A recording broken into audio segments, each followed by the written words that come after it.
Bonjour à tous, je vous retrouve pour la nouvelle recette de la semaine et cette fois-ci, vous me voyez avec plein d'ingrédients. Je vais vous dire que c'est une recette italienne de base. Vous pouvez la faire à partir d'un reste risotto. Alors, à votre avis, qu'est-ce que c'est? Ce sont les arancini. Donc là, en fait, on va réaliser d'abord un risotto qu'on va refroidir, puis une farce. Et la dernière étape, c'est le fait de former nos arancini et de les frire. Alors, ça vous dit? Vous avez déjà réalisé ce type de recette? C'est une recette cookie doux. Ce n'est pas une recette inventée. C'est tout simplement un guidage pas à pas. Donc, c'est une recette que vous pouvez faire aussi bien au TM31, TM5 ou TM6. Voilà, donc on va commencer forcément par mixer le parmesan. Donc, en l'occurrence, c'est 60 grammes. On va donc transvaser notre parmesan. Maintenant, on va mettre 100 grammes d'échalotes dans notre bol. Donc, ça me fait à peu près l'équivalent de 4. On remet le couvercle et on va mixer 5 secondes à la vitesse 5. Donc on va racler les parois du bol, Prenez bien l'habitude de retirer le bol du socle. On va venir ajouter 40 g de beurre. La vraie recette, c'est du beurre et de l'huile d'olive, Ne prenez pas peur. On va bien sûr aussi rajouter donc 25 g d'huile d'olive. On met le couvercle sans le gobelet doseur forcément. Et on va venir rissoler le tout pendant 3 minutes à 120 degrés, vitesse 1. Voilà, les 3 minutes de rissolage de nos échalotes viennent de se finir. C'est bien chaud. Ça sent très bon. Et on va donc venir ajouter nos 320 g de riz à risotto. Donc moi, c'est du riz arborio. On remet le couvercle, toujours sans le gobelet. Et cette fois-ci, on va à nouveau mélanger 3 minutes à 120 degrés. Et cette fois-ci, avec le sens inverse. N'oubliez pas quand vous mettez votre riz. Bon, sur TM5, TM6, si vous êtes en cuisine guidée, aucun souci. C'est plutôt pour les TM31. N'oubliez pas donc de mettre le sens inverse pour cette étape-là. Voilà, les 3 minutes pour notre riz viennent de se finir. Donc c'est ce qu'on appelle, on va rendre translucide notre riz puisqu'il va tout simplement s'imprégner des matières grasses et des saveurs de l'échalote. On va rajouter 100 g de vin blanc. Bon, j'ai été un tout petit peu plus généreuse. Je réduirai donc au niveau de l'eau puisque j'ai mis 28 g de trop au niveau du vin. Je ne suis pas alsacienne pour rien. On remet toujours le couvercle, toujours sans gobelet doseur. Et cette fois-ci, par contre, on va mélanger le tout que 1 minute à 100 degrés, toujours en sens inverse, c'est primordial, à la vitesse 1. Voilà, notre petite minute vient de se finir. On va rajouter 680 g d'eau, le bouillon de volaille. Je mets un tout petit peu de sel puisque c'est du bouillon maison et je sais qu'il est déjà salé. Par contre, je vais rajouter du poivre. Donc là, c'est primordial. Et là, je vais vous montrer sur l'écran, on vous demande de racler le fond du bol avec la spatule. Donc là, le mieux, vous retirez en fait votre bol du socle, vous plongez votre spatule au fond et vous faites tourner vos couteaux au moins 2 tours complets. Donc cette fois-ci, je retire à nouveau le gobelet doseur. Dans cette recette, il nous est quasiment pas nécessaire. Et comme indiqué sur la recette, je vais positionner mon panier cuisson sur le couvercle. Et là, je pars tout simplement pour 10 minutes de cuisson à 100 degrés, vitesse 1. Pour en revenir à ce panier, pour les possesseurs du TM6, vous avez le couvercle anti-projection. Donc on va le laisser travailler pendant 10 minutes et je vous retrouve juste après pour la suite parce que là, c'est que la base du risotto nature. Et après, on va faire la farce. Allez, à tout de suite. Voilà, suite de la recette. Donc, deuxième étape, on va préparer la farce pour nos arancini. Donc là, en fait, dans la recette, on nous demande 80 g de carottes, 40 g d'échalotes, 40 g de champignons. On met le couvercle avec le gobelet doseur et on va venir mixer 7 secondes à la vitesse 5. Voilà.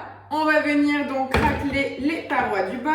On rajoute 20 g d'huile d'olive. On met le couvercle sans le gobelet doseur puisqu'on va faire suer le tout. Et on part pour 5 minutes à 120 degrés en vitesse mijotage. Voilà, les 5 minutes de rissolage de notre farce viennent de se finir. Effectivement, elle a bien desséché. C'est très bien puisque l'intérêt en fait de cette farce, elle ne doit pas être mouillée puisqu'elle doit tenir correctement dans notre arancini. À ce mélange donc, je vais venir ajouter 150 g de viande de bœuf hachée. Et je vais à nouveau faire revenir le tout. À nouveau 5 minutes, cette fois-ci en température Varoma, donc vraiment très fort.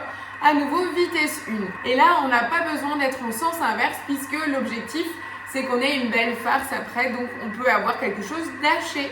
Voilà, on repart pour 5 minutes. Et voilà donc la base de la farce avec la viande hachée. Je vais donner un petit coup de spatule. Et là, on va venir rajouter 250 g de concassé de tomates. Alors pour le poids de cette petite boîte de concassé, faites bien attention puisqu'il y a le poids total et le poids égoutté. Donc si vous prenez que les morceaux. Voilà. Donc 250 g, on rajoute du concentré de tomate, une cuillère à soupe, une gousse d'ail. Donc là, je remplace par de l'ail semoule parce que j'ai que ça sous la main. Ça marche aussi. Le sel. Là, en fait, la farce n'était pas salée du tout. Et les pincées de poivre. Et on va venir cuire le tout pendant 30 minutes à 110 degrés, vitesse 1. Voilà, il faut vraiment qu'on fasse réduire, c'est pas une sauce bolognaise, on va vraiment faire réduire. Donc du coup, on ne met pas du tout le gobelet doseur, on va laisser réduire ça tranquillement pour qu'il y ait plus le côté aromatique et goûtu. Voilà, je vous retrouve dans une demi-heure à la fin de la cuisson de la sauce.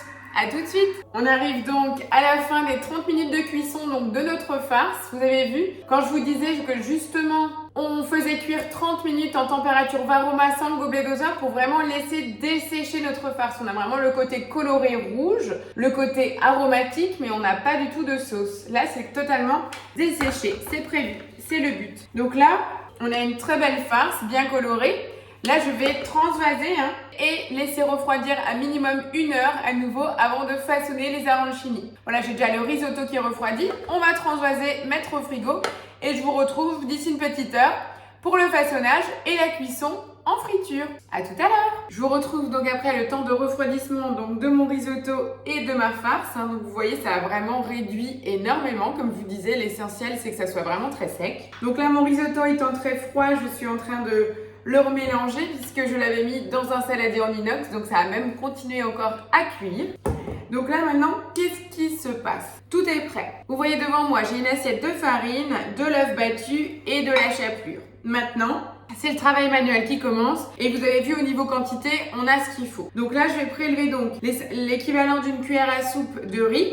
Je vais le mettre dans ma main et je vais commencer à façonner une boule avec la farce. Et après, je trempe dans la farine, dans l'œuf et dans la chapelure. Et je le déposerai après sur mon assiette. Et une fois que tout est prêt, je passerai au niveau de la plaque de cuisson avec l'huile. Allez, c'est parti, on va passer aux travaux pratiques. Prévoyez-vous également un petit bol d'eau pour tremper vos mains. Alors, on va commencer. Donc, j'ai les mains parfaitement propres, j'ai retiré tout ce qui est bijoux. Je vais venir donc aplatir mon riz, prendre une noisette de farce que je dépose à l'intérieur. Et là, je vais venir enrouler mon riz à risotto autour de la farce. Le plus long, ça va être de façonner vos boules. Après, ce qu'il faut, c'est essayer d'avoir le même gabarit, d'accord? Puisque, pour que ça soit joli. Sachez que de toute façon, tout est déjà cuit, donc pas de panique. Voilà, là j'ai ma première boule. Je vais donc la rouler dans ma farine, puis dans l'œuf entier battu, et pour finir, dans la chapelure. Et voilà, le premier est là. Et on va continuer comme ça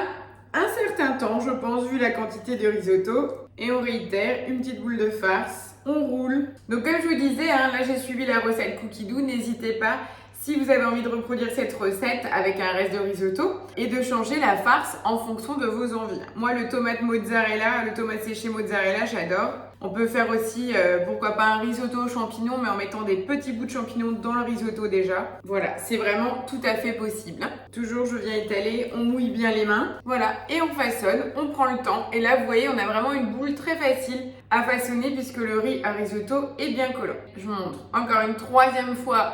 Donc, on roule la boule dans la farine, dans l'œuf, dans la chapelure. Et tout ça, bien entendu, est noté sur la recette Cookie Dough. Voilà, écoutez, je vais réitérer en fait l'ensemble de l'opération pour finir mon risotto et je vous retrouve juste après au niveau donc de la plaque de cuisson avec mon huile chaude pour la friture, puisque la dernière étape en fait des arancini, c'est le passage en friture, à peu près 4 bonnes minutes en fonction de la température et du volume de votre huile. Voilà, à tout de suite. Voilà, comme promis, je vous retrouve donc au niveau de la plaque de cuisson. J'ai mis à peu près 3 cm d'huile dans ma casserole que je suis en train de faire chauffer. Là, j'ai déjà façonné à peu près 12 arancini et je suis à peine à la moitié. Donc, sachez que cette quantité-là, donc de risotto, 320 g de riz, vous arrivez à peu près à 25 pièces. Sachant que là, vous avez vu la taille de ma main, on est quand même sur des très belles pièces. Comme ça vous permet d'avoir une petite petite idée sur le nombre de personnes que vous allez pouvoir faire. Donc là, la partie la plus longue, après le façonnage, c'est tout simplement la cuisson à l'huile. Donc, mon huile est chaude.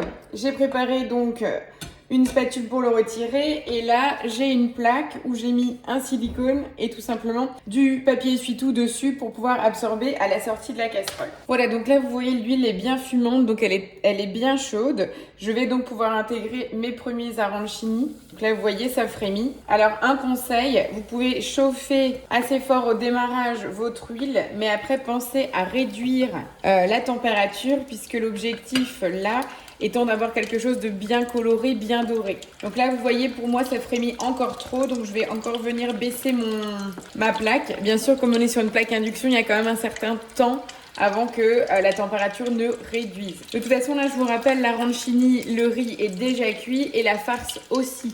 Donc là, en fait, même si on ne les laisse pas forcément 3-4 minutes, c'est toujours une durée qui est aléatoire en fonction déjà de l'épaisseur de votre arancini et puis aussi de la température de votre huile. Vous pouvez vous aider donc de votre spatule pour les faire rouler pour avoir une coloration homogène sur l'ensemble de l'arancini. Et voilà, les premiers sont déjà prêts. Donc moi, je vous conseille le papier absorbant et on va donc venir reproduire l'opération avec l'ensemble des arancini. Et voilà, la première séance donc de friture est terminée. Voici donc les premiers arancini, recette donc disponible sur Cookidoo et je vous rappelle réalisable avec n'importe quel modèle de Thermomix. Donc il n'y a pas de jaloux. Les voilà, ils sont tout beaux, tout chauds, prêts à être mangés. Regardez, j'en profite quand même pour vous montrer les petites variantes de couleurs. Ça c'est en fait les tout premiers que j'ai mis donc dans l'huile qui était très chaude.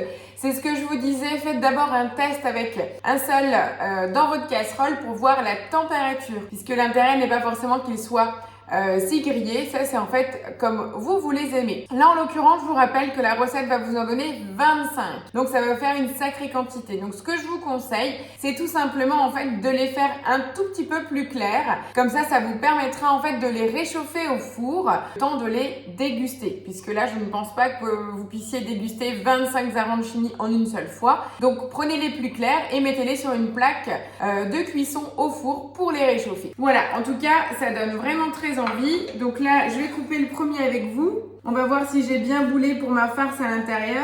On est plutôt pas mal pour une première, hein, parce que je vous l'avoue, c'est une première, mais comme vous le savez, j'aime bien toujours tester des nouvelles choses. Voici donc l'arancini à l'intérieur. Bon, comme d'habitude, vous avez envie que je goûte. Et je vous avoue que c'est super bon, parce qu'on sent très très bien le parmesan dans le riz et la petite garniture dedans façon bolognaise, on va dire.